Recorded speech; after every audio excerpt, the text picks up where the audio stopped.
Welcome to another episode of Justification. And it is definitely the morning, and it is definitely a beautiful morning.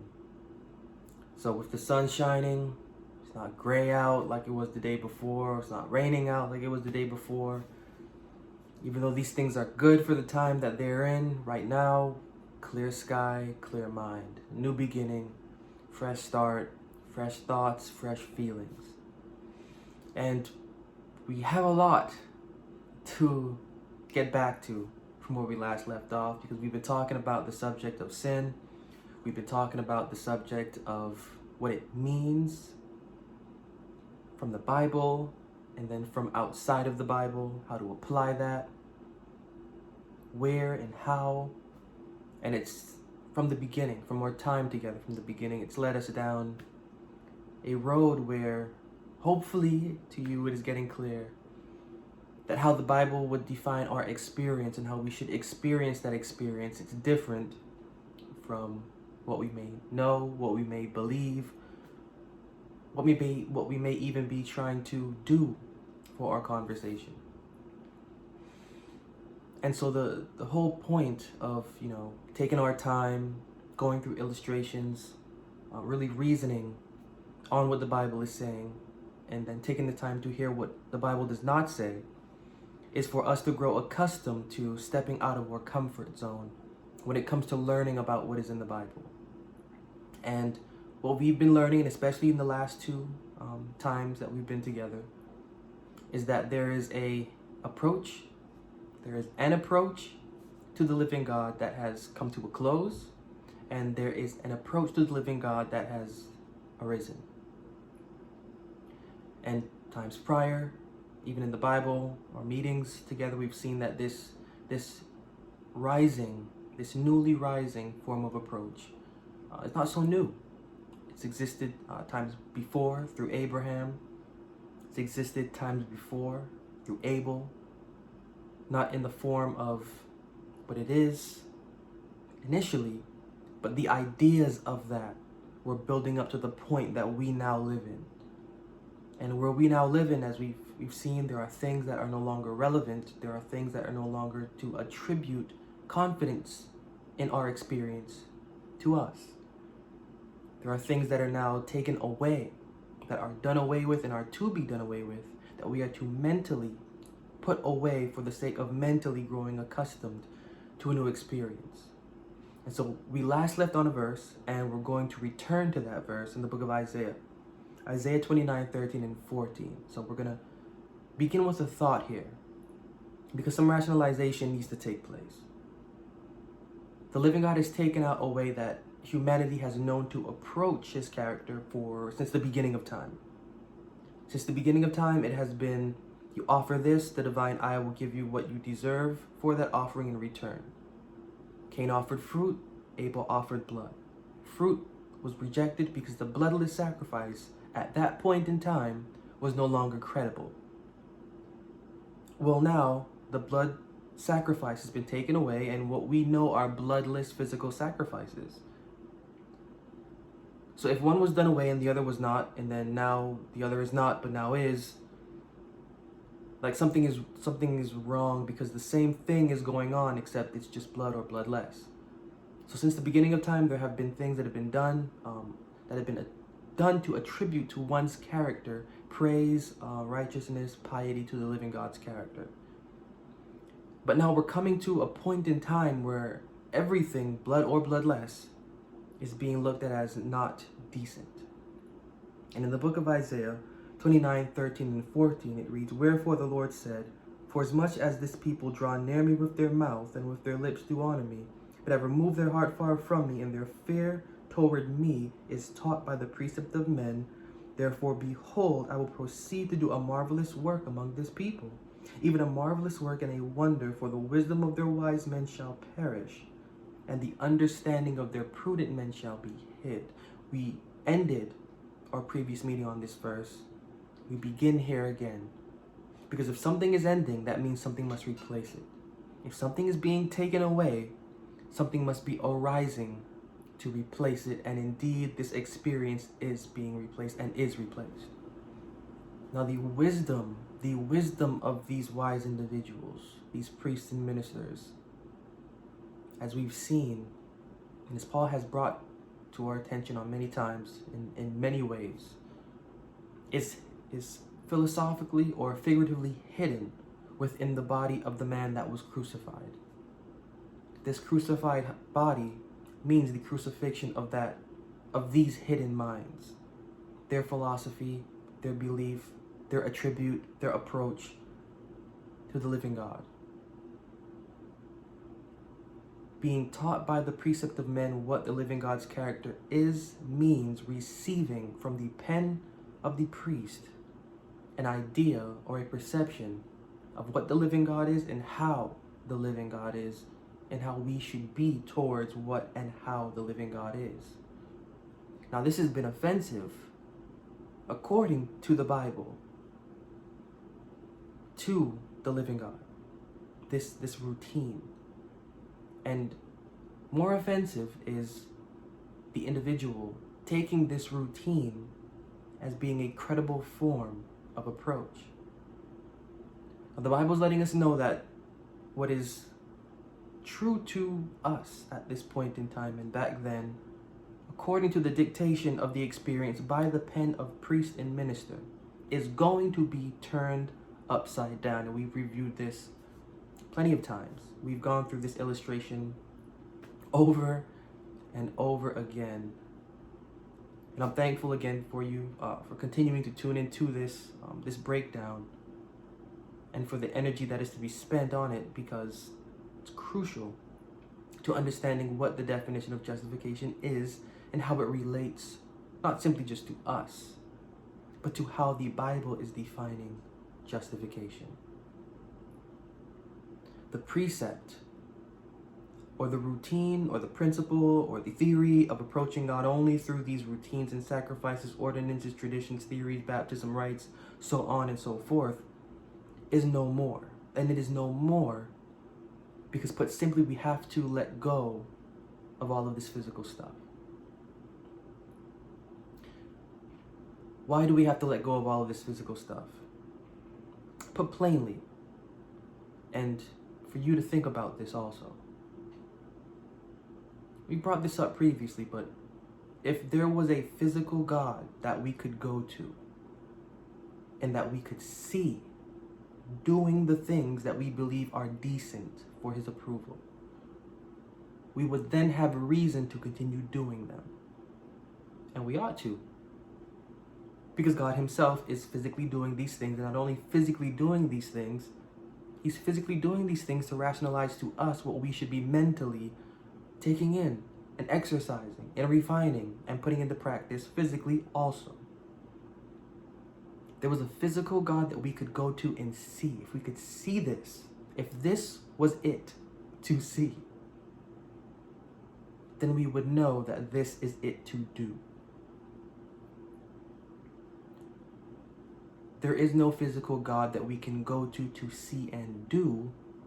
All we have are human beings set up as the construct of what the assumed preferred character of the living God is for us to see and to do. Now, the Bible is letting us know that what is assumed to be seen and that is done is not pleasing at all, and especially at this time. So if there being no literal or physical image of God for us to see, if we're going to take John 4:24 true that God is spirit, and if we're going to take John 24:39 true that a spirit does not have flesh and blood, then what we are to do must not contain flesh and blood, but must relate to what is spirit. Spirit, context, meaning what is within. Spirit, context, meaning what is within the mind. Being invisible, this is initially letting us know that our experience also has to be invisible.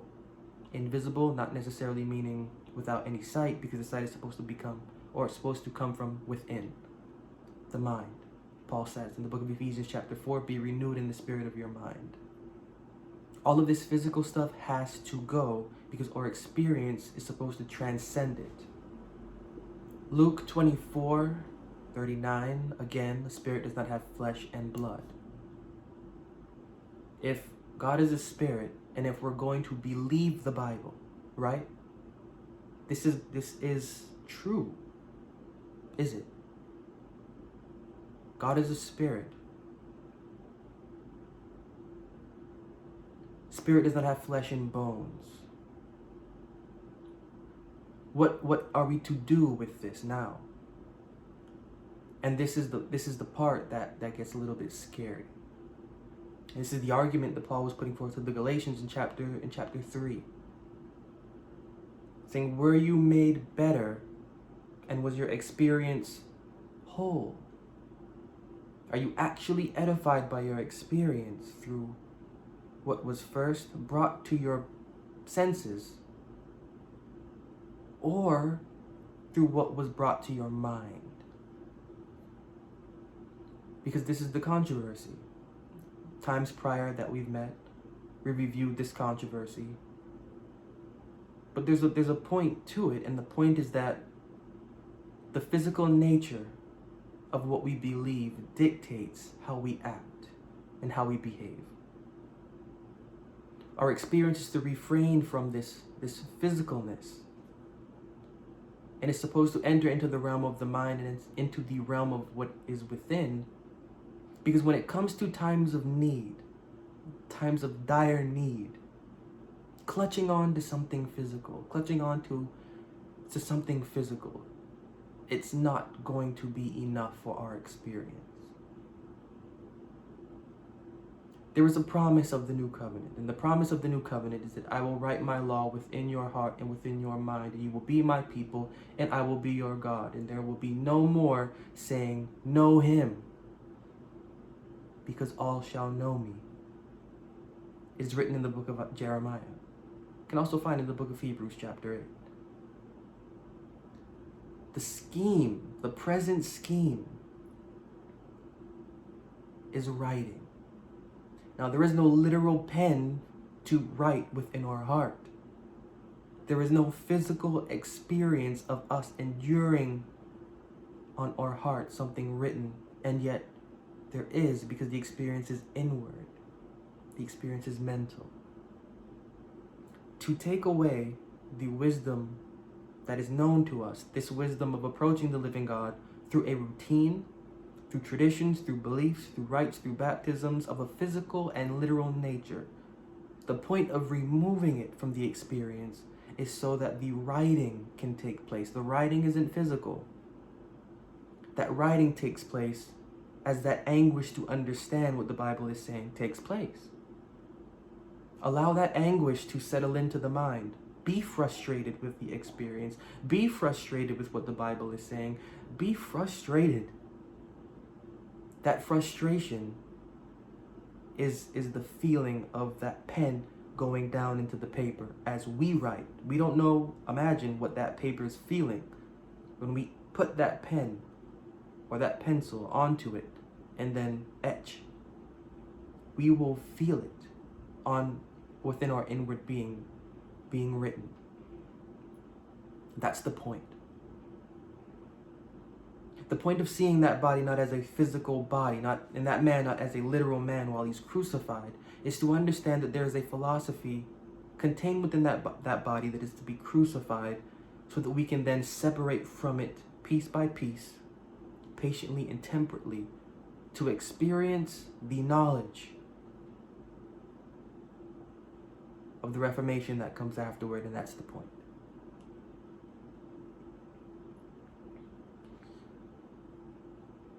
Open up with me to your Bibles.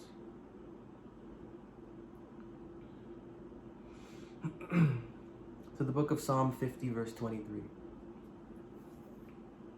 Psalm 50, verse 23, we've stated this before, but Psalms 50, verse 23 says, whoso offereth praise glorifieth me.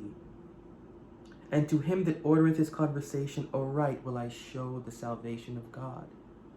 To him that ordereth his conversation aright will I show the salvation of God. To him that ordereth his conversation aright.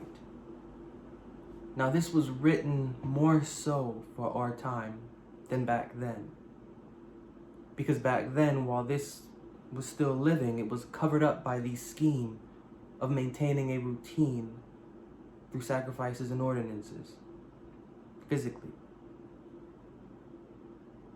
But Psalm 50, verse 23 is giving to us the most decent sacrifice that we can make, and it's not physical, in a sense of a physical offering.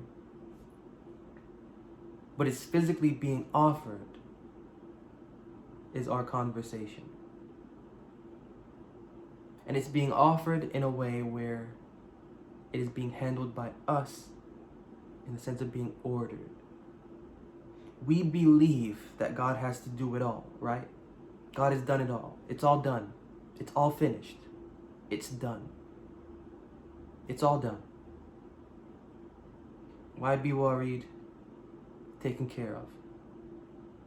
You've done this, you've done that, it's taken care of. You need do no more. But that's not what the Bible is saying.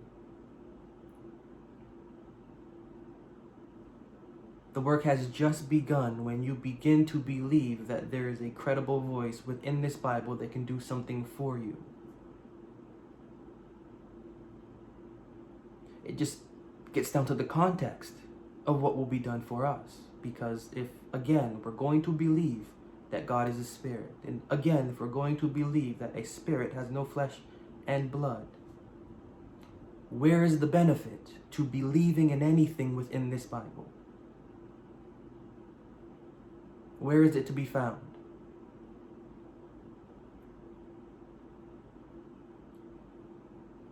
Is it finished? Our experience now and for whatever we believe afterwards. Is it finished? Is that what the Bible would have us believe? The answer is no. The one ordering their conversation correctly is what the Bible says. Aright. The one ordering their conversation correctly will see the salvation of God. Well, what is the correct way to order the conversation? We began by reading what that correct way was. It's not my idea. This has been prophesied from the beginning of time, articulated in the time of Isaiah, and fulfilled when that individual was crucified.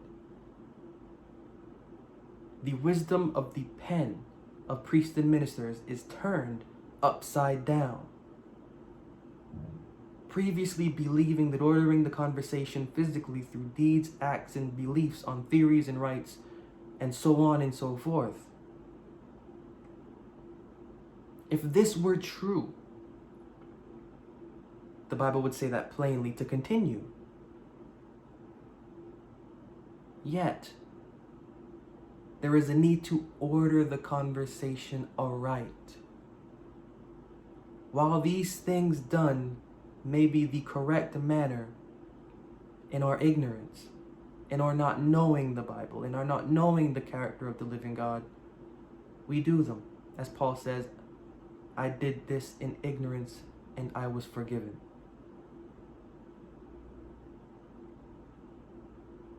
And so we move forward as the Bible would have us move forward in understanding that this wisdom of these priests and ministers, ancient and modern, is to be turned upside down. And that turning upside down is us now taking the responsibility and also the initiative to order our conversation correctly. And the correct way to order the conversation is how? If not through deeds and rites and rituals and baptisms of a physical, literal, or natural nature, then must not we start to think that the baptism, that the rite, that the belief, that the commandment is supposed to be for what is within? Is this not what the man taught?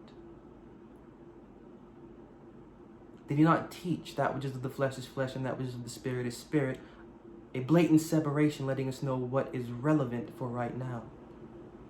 And so if What is relevant for right now has nothing to do with what was to take place previously, yet today still continued, but it's not supposed to in our personal devotional experience.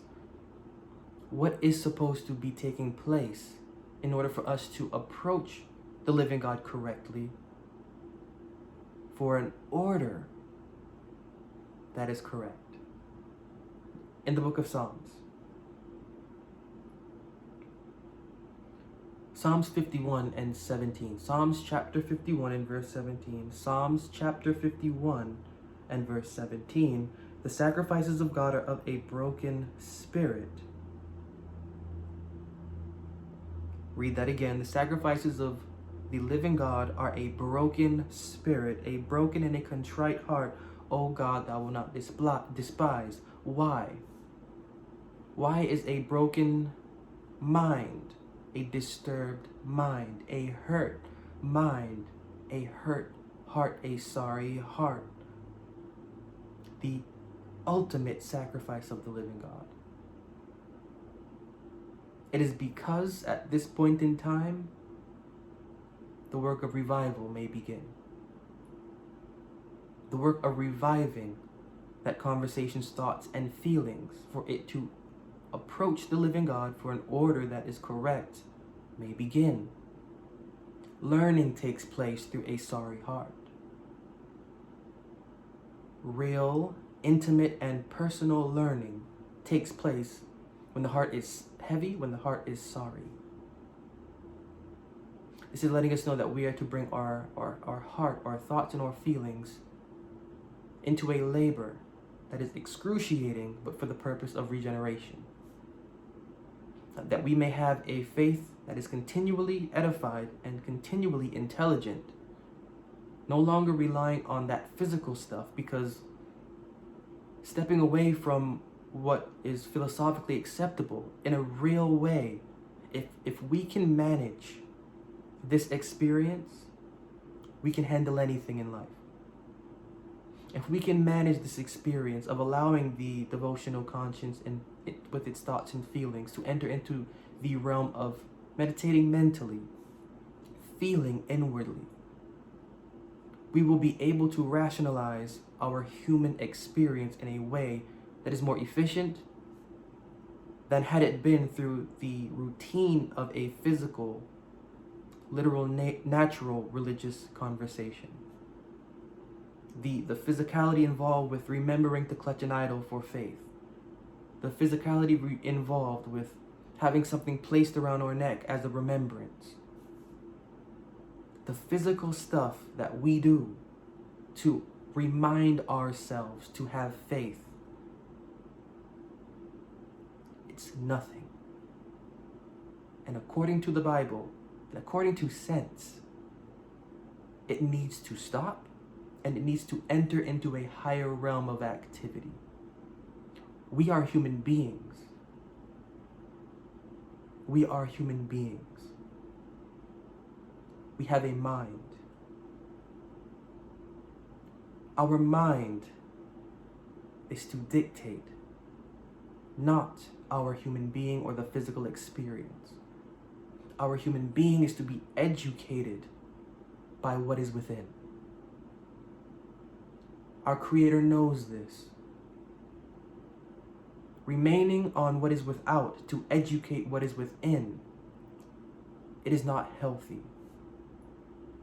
Again, did he not make that cup make that which is without also that is within, is what the man said to the Pharisees. Because the whole point is that you cannot clean what is within from what is without, meaning you cannot have yourself doing deeds and believing on creeds and theories and baptisms and whatnot and believe that the act of the new covenant promise is occurring within. It is an inward growth that flourishes outwardly, spreads outwardly, only when the in is taken care of. And so the offering of that hurt heart, experiencing what the words of the Bible are saying, feeling their loss in situations and in circumstances, this is an offering, this is a sacrifice that is beyond acceptable. So let us summarize. Point 1 is that the loss of a certain approach and experience to the living God means the rising of a new approach and experience to the living God. Point 2 is that that approach has officially changed with that individual being sacrificed. It has been changed to what is no longer physical, but to what is fully and entirely mental and within. Point 3 of this summary is that this is the approach, the inward approach that is now necessary, that is now acceptable, because of it being written that who will order their conversation aright will see the salvation of the living God. The living God's salvation, it is given to those that would and are willing to order their conversation correctly. And so I'd like you to think, do you possess not your idea of salvation, not the theory of salvation or the notion of salvation or the idea of salvation that you have inherited as a belief, but do you possess the Bible definition of salvation? Because this is where our belief is to come from. God exists nowhere else but here.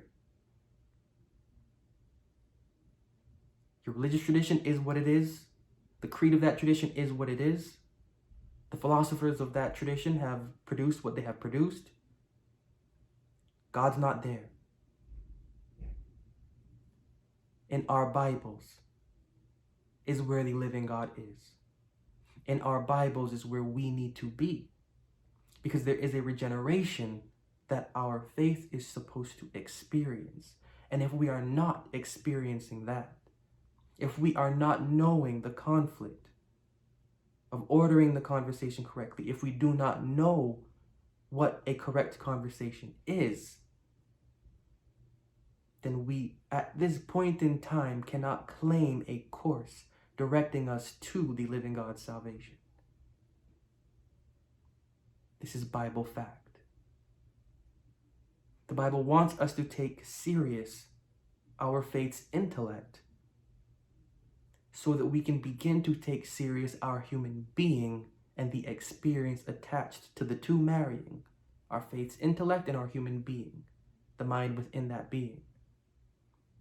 And so this should be our approach, and this should be our will.